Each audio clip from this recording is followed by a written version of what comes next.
हर कोई चाहता है कि उसके बच्चे का फोकस अच्छा हो, वो क्रिएटिव हो। लेकिन इसके लिए आपको शुरुआती दौर से कुछ एक बातों पे ध्यान देने की ज़रूरत है। वो कौन सी बातें हैं, इस वीडियो में उसी पर चर्चा। नमस्कार, मैं परिमल कुमार। शुरुआती साल में जब बच्चा कम उम्र का है, जिसको टोडलर कहते हैं, उस एज ग्रुप का है और उसकी उम्र 1.5 साल के आसपास की है, उस वक्त से अगर कुछ चीज़ों पे ध्यान दिया जाए तो बच्चे का फोकस भी बढ़ेगा और बच्चा क्रिएटिव भी होगा। ये सिर्फ बनी बनाई बात नहीं है, बल्कि स्टडी में इस बात का खुलासा हुआ है और बच्चों पे जो स्टडी हुई उसके जो परिणाम निकल के आए, उसके लिए सहारा खिलौनों का लिया गया। जी हाँ, वो खिलौने जिसको हम बाज़ार में जाते हैं, बच्चों के लिए ढेर सारे लेके आ जाते हैं, लेकिन यहीं पर एक चूक हो जाती है। स्टडी इसी तरफ इशारा कर रही है कि अगर खिलौनों की अधिकता है, खिलौने हमने बहुत सारे रख रखे हैं और बच्चों के पास उसकी कोई कमी नहीं है, तब यहाँ पर उसका फोकस और उसकी क्रिएटिविटी पर असर पड़ता है। जी हाँ, फोकस और क्रिएटिविटी पर वो कैसे असर पड़ता है वो भी आपको बताने की कोशिश करते हैं। कई बार आप संपन्न होते हैं, कई बार पैसे आपके पास होते हैं, बच्चों के लिए हम चाहते हैं कि बहुत सारी चीज़ें करके ला दें और उन चीज़ों में हम शायद ये भूल जाते हैं कि चीज़ें जितनी अधिक होंगी, जितनी अधिकता में होंगी, वो कहीं हमारी तरफ से वो गलती तो नहीं हो रही कि अगर बहुतायात में हम चीज़ों को रख दें, उसकी संख्या बहुत ज़्यादा हो, तो फिर बच्चे का इंटरेस्ट ही वैसा ना रहे, वो फोकस ही नहीं रह पाए, एक से दूसरे, दूसरे से तीसरे, तीसरे से चौथे, चौथे से पाँचवा, मतलब वो कॉन्सेंट्रेट नहीं कर पाए किसी चीज़ को लेके। और जब कम रहेगा तो उससे क्रिएटिविटी उसकी बढ़ेगी, कम में ही खेलने की आदत बढ़ेगी, वो फोकस भी रहेगा, ज़्यादा लंबे समय तक खेलेगा भी। ये इसलिए मैं कह रहा हूँ कि जो आदत आप शुरू से बनाते हैं, साइकोलॉजिस्ट यही कहते हैं कि वो आदत आगे चल के उसी तरीके से शामिल हो जाती है दैनिक दिनचर्या में या रूटीन में बच्चों की। तो उनकी आदत को उस तरीके से बनाना, उसको शामिल करना, ये ज़रूरी है और ये पेरेंट्स को ध्यान देने की ज़रूरत है कि किस तरह की चीज़ों को ध्यान में रखा जाए ताकि शुरुआती दौर में, ये पेरेंट्स हो जाएं, ग्रैंड पेरेंट्स हो जाएं, शुरुआती दौर से उसी तरीके की नर्चरिंग, उसी तरीके का लालन पालन बच्चे का हो कि वो आगे चलकर हम ये कह सकें कि हमारा बच्चा सबसे अच्छा, वो आमतौर पे लोग कहते भी हैं। खैर, अब बात करते हैं इस स्टडी की जिसको लेकर ये वीडियो है। इन्फेंट बिहेवियर एंड डेवलपमेंट जो जर्नल है उसमें ये प्रकाशित हुआ है। अगर टॉपिक आप अगर जानना चाहें तो the influence of the number of toys in environment on toddlers play के नाम से ये आपको आर्टिकल मिल सकता है। ये study university of Toledo, Ohio में हुई है और जिसमें 36 बच्चों को शामिल किया गया जिनकी उम्र 18 महीने से 30 महीने के बीच थी। तो उन बच्चों को शामिल करके इस पे स्टडी की गई और तब जाके ये परिणाम आया, यानी 1.5 साल से 2.5 साल के बीच की जो उम्र है, उस उम्र एज ग्रुप में इन बच्चों को शामिल किया गया। 36 बच्चे थे और खिलौनों का सहारा लिया गया उनके फोकस और उनके क्रिएटिविटी को देखने को लेकर। और इन खिलौनों के सहारे ये देखा गया कि एक ग्रुप के बच्चों को 4 खिलौने दिए गए और दूसरे ग्रुप को 16 खिलौने दिए गए। 4 और 16, एक तरफ अधिकता की बात हो रही है, एक तरफ सीमित संख्या में खिलौना देने की बात हो रही है।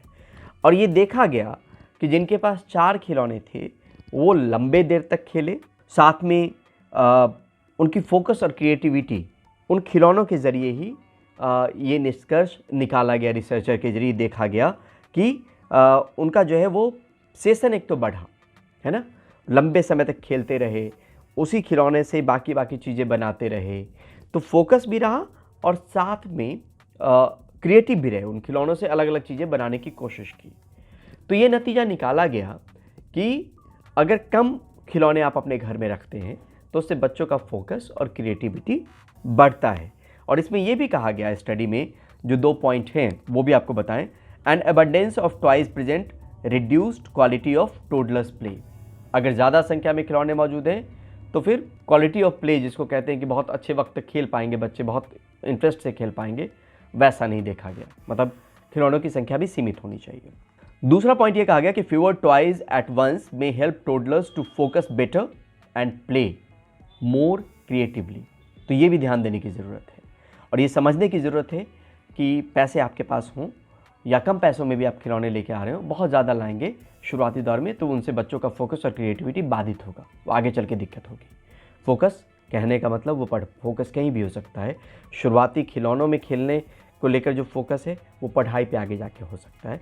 क्रिएटिविटी जो अलग करने की कोशिश होती है, सृजनशीलता जिसको कहते हैं, वो अगर आप कम चीज़ देंगे तो उससे कुछ बनाने की जो कोशिश करेंगे उससे वो क्रिएटिव बनेंगे। और क्रिएटिव होना अपने आप में एक वैल्यू एडिशन है लाइफ में, हर कोई क्रिएटिव नहीं होता है। तो नर्चरिंग उस तरीके से की जाए जहाँ पे हम इस तरह की गलतियों को ना दोहराएं, तो ऐसा मुमकिन है कि बच्चा फोकस वाला बनेगा और क्रिएटिव बनेगा। और साथ में ये भी देखा गया कि जो फाइंडिंग्स आई कि 1.5 गुना ज़्यादा बच्चों ने खेला और ज़्यादा क्रिएटिव होकर खेला अगर उनके पास 4 खिलौने थे, यानी सीमित खिलौने थे। मैंने पहले भी कहा, एक तरफ 4 खिलौने थे, एक तरफ 16 खिलौने थे।